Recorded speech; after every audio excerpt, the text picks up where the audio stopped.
Talibé Bari, on parle du rapport, donc, oui, j'allais dire Emmanuel Milimono, donc, de l'ITIE. Totia est avec nous dans ce studio. Première question. On a abordé hier, justement, ce rapport, on dira, éclaboussant, qui fait une sorte de procès, d'ailleurs, au secteur minier, notamment à l'administration. On parle de pots de vin, de collision, de parfois mensonges même dans les chiffres, les quantités, les qualités de bauxite qui sont exportées.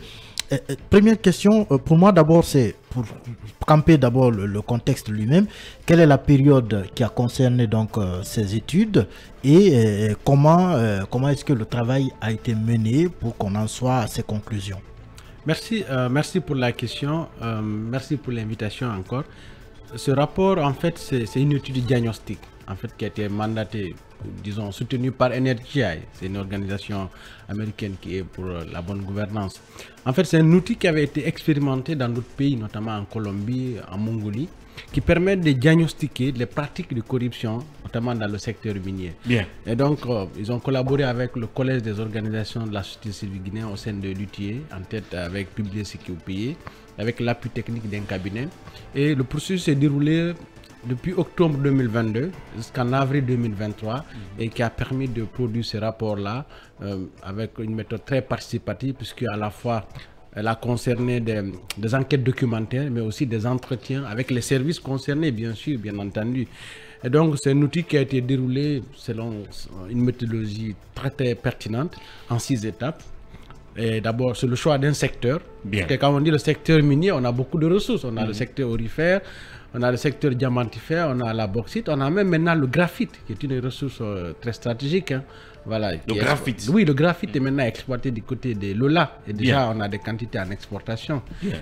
Et donc, d'abord, il fallait choisir un secteur. Et naturellement, nous, on a choisi le secteur de la bauxite, compte tenu d'abord des quantités, mais aussi de l'ancienneté de l'exploitation de ce minerai. Il fallait aussi examiner les données existantes dans le secteur de la bauxite en matière de corruption. C'était la deuxième étape.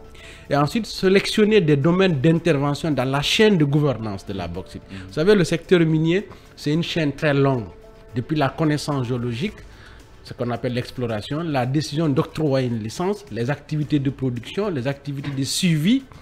Après, il y a ce qu'on appelle la collecte des revenus et la gestion des revenus, il y a même la transition énergétique au bout de la chaîne. Donc, il fallait choisir dans toute cette longue chaîne de gouvernance un certain nombre d'éléments et nous, on a choisi naturellement 3. D'abord, premièrement, c'est la décision d'octroyer une licence. Bien. C'est le premier élément de la gouvernance qu'on a étudié. Et deuxièmement, c'est la collecte des revenus. Et 3, la gestion des revenus. Donc, dans ces domaines d'intervention, on a choisi 3. Et puis, dans ces 3, on fait un diagnostic approfondi cette fois-ci en déployant l'outil, soit à travers des enquêtes documentaires sur de l'existant, des pratiques qui ont existé, mais aussi sur des entretiens pour identifier des risques. En fait, c'est des risques de corruption et que d'autres appellent des vulnérabilités, des facteurs de vulnérabilité. Après, lorsqu'on identifie ces risques de corruption, on les priorise parce qu'il y en a tellement. Toute la chaîne vraiment est bourrée de pratiques et de risques. Donc on priorise et à la fin on élabore un plan d'intervention qui permet en fait de traiter ces pratiques identifiées dans le rapport. Donc voilà comment on a déployé le mécanisme pendant une année. Un peu en termes de méthodologie de travail.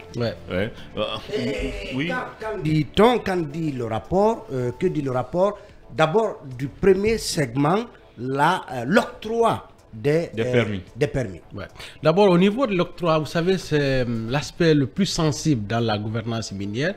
Il faut rappeler quand même, en matière d'octroi, il y a des périodes de très sensibilité. Généralement, soit en début de mandat, lorsqu'un président arrive tout de suite là, il a besoin d'argent dans le secteur minier, donc ça accroît encore le risque de corruption. Les périodes de transition sont des périodes à haut risque, naturellement, parce qu'il y a un flottement institutionnel dans la gouvernance qui facilite beaucoup ces pratiques-là. Et donc, au niveau de l'octroi, on a identifié 4 formes de corruption. En tout cas, il y en avait beaucoup, mais on a priorisé 4 qui sont les plus graves de corruption, notamment. Il y a ce qu'on a appelé l'octroi des titres à des sociétés politiquement connectées. Et là, on s'est appuyé sur un cas pratique. Le cas de la société que peut-être vous allez me permettre de citer, le cas de la société AMR. Vous savez, c'est une société française qui ne répondait pas en réalité aux critères en matière d'octroi des titres, c'est-à-dire la capacité technique et la capacité financière. Mais elle a eu un permis en Guinée, dans la zone de Bouquet. elle a amodié, ce qu'on appelle dans notre jargon amodié, c'est-à-dire louer le permis à un autre, et puis elle générait des revenus qui transitaient par d'autres chaînes jusqu'au niveau de l'Asie, et puis ça partait en France. Donc on s'est rendu compte que c'était vraiment une société entre guillemets fictive, qui ne faisait aucune activité, et qui avait un titre. L'AMR. Ouais, qui rapportait de l'argent. Alliance minière responsable. Oui, effectivement, et finalement, vous avez vu, ça a abouti à, ça a abouti à une enquête en France sur ces pratiques-là. Et ce n'est pas là, c'est donc il y a beaucoup de sociétés qui sont soupçonnées être des sociétés... Et qui est liée à des hommes politiques français. Pas français seulement, des hommes politiques même guinéens. Voilà. À part AMR, oui, vous savez, bon, ils sont politiquement connectés. Dans le rapport, on en est donné, mais on a évité de nommer certaines entreprises parce que l'objectif en fort, c'est d'identifier des pratiques de corruption. Parce que ça, c'est déjà une affaire connue. Oui, c'est ça, effectivement. Donc, c'est d'identifier des facteurs de risque afin de trouver dans ce qu'on appelle le plan d'intervention des solutions à ce type de pratiques-là. Sinon, il y a énormément de sociétés derrière qui sont parrainés par des hommes politiques. Autre type de permis. Oui, c'est aussi le favoritisme dans l'octroi des titres miniers, notamment les titres récemment retirés, parce qu'on s'est rendu compte, vous savez, récemment on a parlé de retrait d'une centaine de permis dans le cadastre minier, sauf que dans ce cas de pratique, on devait rendre public ces permis, que tout le monde sache que tel et tel permis est complètement retiré dans le cadastre minier, sauf qu'on s'est rendu compte aussitôt que ces permis sont retirés, ils sont attribués à d'autres cadres naturellement qui ont l'information vite et qui récupèrent ces permis-là. Vous dites à d'autres cadres? Oui, non, à d'autres personnes. Et notamment derrière c'est l'octroi de ces permis, il y a des cadres de l'État qui bénéficient de leur position pour obtenir ces nouveaux permis-là. Et tout ça, c'est dans le domaine bauxitique? Oui, dans le domaine de la bauxite, bien entendu, parce qu'en fait, nous, on s'est uniquement concentré sur ce secteur de la bauxite-là. Il y a aussi des pratiques de paiement de pots de vin pour accélérer le processus d'octroi des titres, parce que ça aussi, c'est les enquêtes qui nous ont permis de relever ça.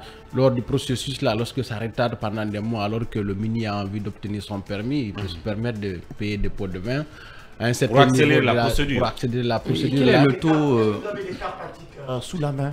Oui, on a identifié beaucoup de cas de pratiques, mais notre objectif, ce n'est pas de nommer un tel ou tel, c'est d'identifier des cas avec bien entendu des preuves solides, mais après, c'est pour permettre de dérouler un plan d'intervention qui va permettre de traiter ce type de cas. Et quelle année, par exemple, le taux... à ce niveau-là, pour régler ce type de problème, on a proposé dans le plan d'intervention de numériser le processus. C'est-à-dire quelqu'un, à partir d'un tableau de bord, il peut suivre le processus de traitement de son dossier. Donc, il n'a pas besoin d'aller dans tel ou tel service taper la porte pour demander où se trouve le niveau d'avancement de son dossier. C'est comme les permis en France. À la maison, tu sais déjà comment évolue le processus d'évolution de ton titre de séjour. Bien. Donc, un processus comme ça permet en fait d'éviter les collusions entre les cadres de l'administration et des sociétés qui demandent des permis. Vous avez aussi travaillé sur la gestion des revenus. Quels sont les manquements et les dysfonctionnements que vous avez constatés sur ce volet? Peut-être la collecte d'abord. Oui, la collecte. Oui, la collecte. Oui, c'est à ce niveau où il y a énormément de problèmes parce que si au niveau de l'octroi des titres, on a identifié 4 formes de corruption qu'on a priorisées, de l'autre côté, on a identifié 7 pratiques de corruption les plus courantes, notamment les favoritismes dans les annexes fiscales des conventions minières. Et là, il y a beaucoup de cas où on a des exonérations exorbitantes sur un certain nombre d'années. On a identifié des conventions où, par exemple, on octroie 15 années d'exonération sur le BIC à certaines sociétés minières. C'est quoi la norme? Donc, vous savez, il y a des exonérations d'office accordées par le code du minier.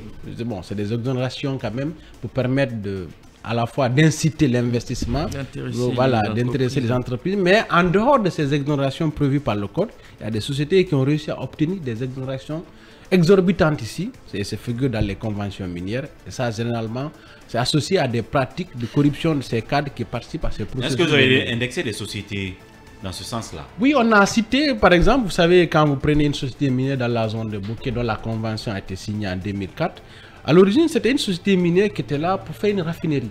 Et donc, toutes les exonérations qui ont été accordées à la société sur la base d'une raffinerie, le gouvernement voulait une raffinerie, on dit, bon, on vous donne 15 années d'exonération. C'est GAC, c'est quelle société? Bon, maintenant, vous voyez, après, elle ne fait plus de raffinerie, elle est dans la bauxite, mais les exonérations qu'elle a, c'est des exonérations en lien avec une raffinerie. Il a fallu 2018 pour renégocier un annexe fiscal qui allait modifier complètement les exonérations. Et d'ailleurs, vous savez, la Guinée même a perdu ses actions dans cette société parce qu'on voulait vraiment la raffinerie, or que, en fin de compte, on s'est retrouvé avec une société de bauxite. Donc voilà un cas vraiment typique de sociétés qui ont obtenu des exonérations. Et c'est pourquoi nous appelons à la publication des conventions, y compris les annexes fiscales, parce que ça permet vite à l'opinion de comprendre qu'est-ce que telle société a obtenu, qu'est-ce qu'elle n'a pas. Et est-ce qu'elle respecte l'esprit justement des conventions? C'est cela aussi. Oui, c'est ça. L'esprit, donc le motif de la publication de ces conventions, oui. Non, j'étais en train de demander aussi, est-ce que vous avez quantifié ces différents items quand on prend, par exemple, ces pots de vin qui sont payés, ça combien de pourcents des contrats miniers? Oui, c'est très difficile quand même de quantifier ça, en tout cas au niveau de l'ensemble des revenus collectés. C'est vrai qu'au niveau des rapports utiles, on peut avoir une idée quand même des écarts qui peuvent se creuser entre ce que les sociétés payent à l'État. En tout cas, ce qu'elles déclarent avoir payé et ce que l'État déclare avoir reçu, on a une idée plus ou moins de ces écarts-là. Sauf qu'au niveau, par exemple, de la gestion des revenus, là, on est arrivé à la conclusion qu'il y a au moins entre 5 à 10% de paiement de pots de vin dans les chaînes de paiement. Ça, c'est par exemple au niveau des marchés en lien avec l'ANAFIC. Là, on a une certaine quantification dans le rapport, mais au niveau de la collecte des revenus, c'est très difficile d'avoir une idée sur chiffrer quand même sur le niveau de paiement de ces pots de vin dans la chaîne de collecte des revenus. Donc, on s'est rendu compte quand même, c'est à ce niveau où il y a énormément de facteurs de risque de corruption, en lien notamment avec, parce que vous savez, quand vous prenez la collecte des revenus, vous avez au moins 58 flux financiers des sociétés minières vers l'administration publique. Donc, c'est énormément d'argent en mouvement entre les entreprises minières et les services de l'État. Donc, imaginez comment contrôler toute cette chaîne-là. Et nous, on s'est concentré quand même sur les impôts les plus importants.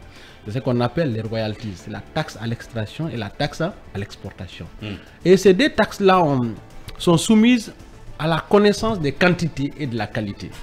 Or, à ce niveau, quand même, on a identifié des manipulations de ces chiffres-là au niveau de la quantité et de la qualité. Et donc, ça aussi, on s'est intéressé à ces deux types de taxes-là, notamment la taxe d'extraction et la taxe à l'exportation. Entre donc ce rapport dit accablant de l'ITIE et le rapport annuel du ministère des Mines et de la Géologie, est-ce qu'il y a une grande différence? Parce qu'effectivement, hier, j'ai un peu effleuré quelques contenus de ce rapport-là. Quel est le constat que vous avez fait à partir de votre rapport à vous? Est-ce qu'il est notoirement contradictoire au rapport annuel du ministère donc, des Mines et de la Géologie quant aux bonnes pratiques dans le secteur des mines? Oui, vous savez quand même, quand vous regardez ces rapports, naturellement, ces rapports défendent une certaine politique en place. Nous, ce qu'on essaie de faire, c'est d'avoir une lecture indépendante et transversale sur l'ensemble de la chaîne de gouvernance, qui ne consiste pas non plus à accabler ni les entreprises ni à l'État, mais c'est d'identifier les manquements à tous les niveaux. De part et d'autre. Voilà, et du côté des entreprises et du côté de l'État, en identifiant tous les facteurs de risque sur la chaîne. Et naturellement, l'objectif final, c'est d'aboutir à un plan d'intervention qui va permettre de traiter ces facteurs de risque-là. Parce qu'en fait, le secteur minier aujourd'hui, comme vous le voyez, c'est un secteur névralgique de notre économie et qui intéresse tout le monde. Il y a énormément d'acteurs qui interviennent dans la chaîne. Et donc, c'est qui quand même suscite énormément de pratiques de corruption. Oui, Emmanuel Milimono. Quand vous parlez par exemple de manipulation au niveau notamment des quantités exportées, parce que ce sont ces quantités qui sont évaluées pour en faire le rapport au niveau de la fiscalité, donc ça veut dire que les quantités exportées ne sont pas les quantités déclarées. Est-ce que vous avez une idée du gap finalement et de ce que cela représente comme perte pour la Guinée, mais surtout à quel niveau de la chaîne ça intervient? Est-ce que c'est à l'extraction, on transporte des quantités et l'État n'est pas au courant, ou alors tout simplement c'est une pratique qui ne peut pas se faire sans que l'administration fiscale ne soit au courant? Vous savez quand même, à ce niveau, c'est le régime déclaratif qui est le plus dominant en fait en Guinée. Au niveau de l'extraction, généralement, le contrôle ne se fait pas à ce niveau, c'est au niveau de l'exportation, au niveau des ports d'exportation, où on a la présence de ce qu'on appelle les évaluateurs, qui utilisent des méthodes quand même, qui sont plus ou moins reconnues à l'international, c'est le tirando, pour évaluer les quantités de bauxite à l'exportation. Ces méthodes-là, elles sont récentes ou bien elles ont toujours... C'est depuis 2019, avec l'appui d'une organisation internationale, la Guinée a envoyé des cadres à Saint-Malo en France pour les former sur cette technique du tirando, pour les permettre en fait. Donc le processus est bien avant la gouvernance actuelle. On a commencé à avoir une idée sur quand même les quantités à l'exportation. Maintenant, au niveau de l'extraction, nos informations quand même nous ont permis que l'État n'est pas très présent à ce niveau, puisque ça, c'est au niveau de l'entreprise minière. Et même au niveau de l'exportation, il y a encore une faiblesse en termes de ressources humaines et de moyens. Parce que vous voyez quand même, les évaluateurs, ils dépendent encore des navettes de ces entreprises pour aller en haute mer, trouver le bateau et essayer de faire les calculs. Donc on a appris quand même que le gouvernement actuel va donner beaucoup plus de moyens et de ressources à ces évaluateurs-là pour les permettre d'évaluer. Ensuite, il y a la multiplication des ports d'exportation. Donc vous voyez, aujourd'hui, on parle près de 16 ports d'exportation. Des ports minéraliers qui ne sont pas forcément contrôlés.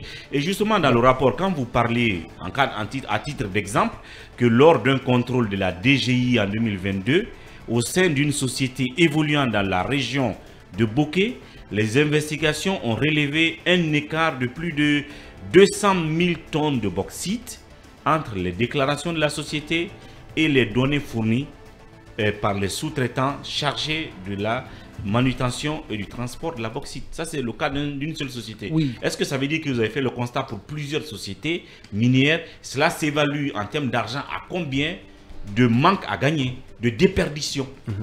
C'est pas seulement ce cas. Déjà en 2018, il y avait déjà ce constat de ces écarts en termes de quantité déclarée. Parce que vous voyez quand même en 2018, et ça c'est des rapports de UTA qui démontrent qu'il y avait un écart de 15 millions de tonnes. 15 millions de tonnes. 15 millions de tonnes. Sur les 100 et quelques millions de tonnes déclarées. Non, déjà à l'époque, on était autour de 71 et quelques millions de tonnes. Okay. Donc c'était en 2018 déjà.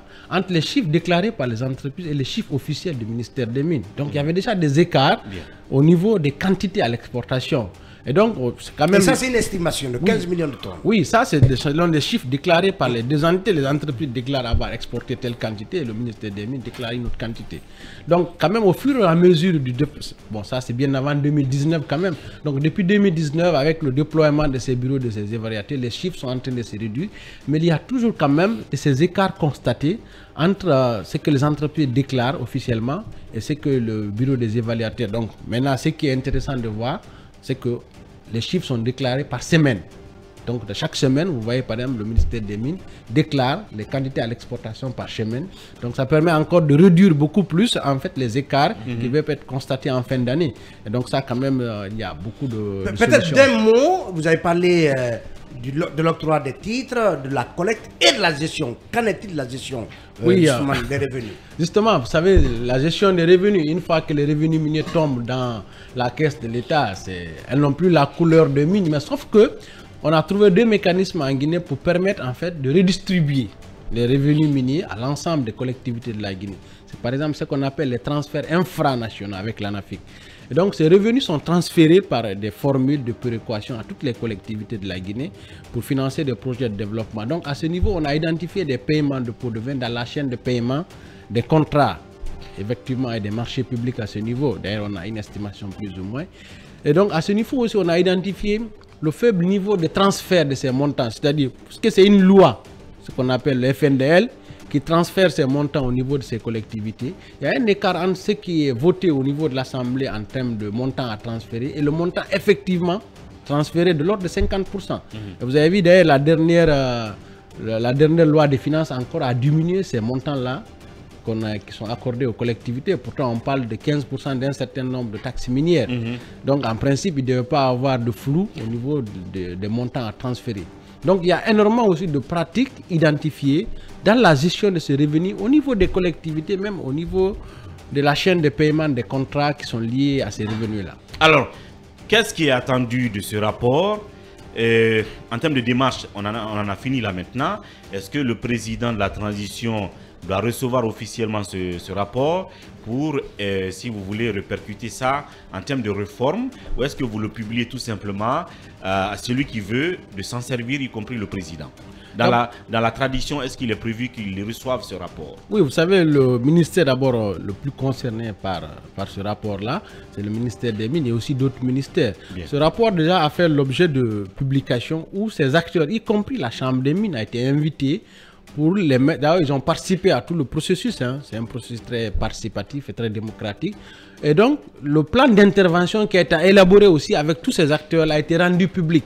Bien. Donc, aujourd'hui, c'est d'aboutir à la mise en œuvre de ce plan qui va permettre de trouver des solutions concrètes aux failles identifiées dans le rapport. Bien. Puisque au niveau de tous les facteurs de risque qu'on a identifiés, à chaque facteur ici, il y a des mesures de prévention qui sont identifiées dans le rapport. Bien. Donc, c'est de procéder à la mise en œuvre de ces mesures de prévention pour réduire ces pratiques de corruption dans le secteur minier.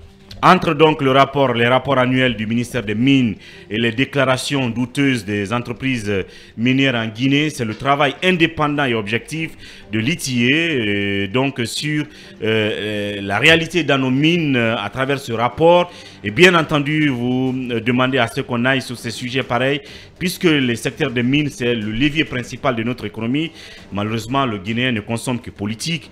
Et c'est en cela justement que nous vous inviterons à suivre Totia dans notre émission thématique portée sur les questions de mines.